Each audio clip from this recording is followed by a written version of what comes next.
اللهم صل وبارك على السلام عليكم ورحمه الله. ازيكم عاملين ايه؟ النهارده هنعمل مع بعضينا فيديو جنس الشوكولاته بطريقه سهله وبسيطه.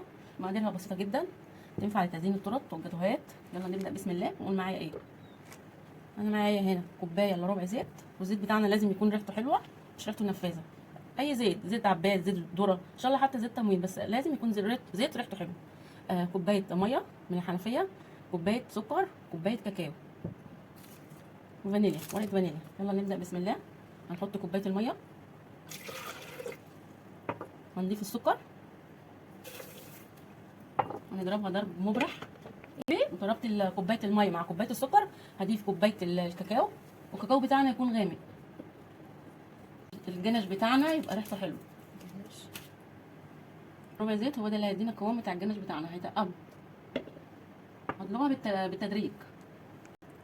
انا خلصت جنس الشوكولاته. شايفين قوامه؟ قوام صوص الشوكولاته. بصوا ولا خفيف ولا تقيل، معقول. وكل بردك ما بيقعد في التلاجة بيتقل اكتر، بس هو دلوقتي قوامه معقول، مش وحش، قوامه منتهى الجمال. عملناه بطريقه اقتصاديه، ما كلفتناش كتير. كاكاو وسكر وزيت، كل المكونات دي موجوده عندنا في البيت.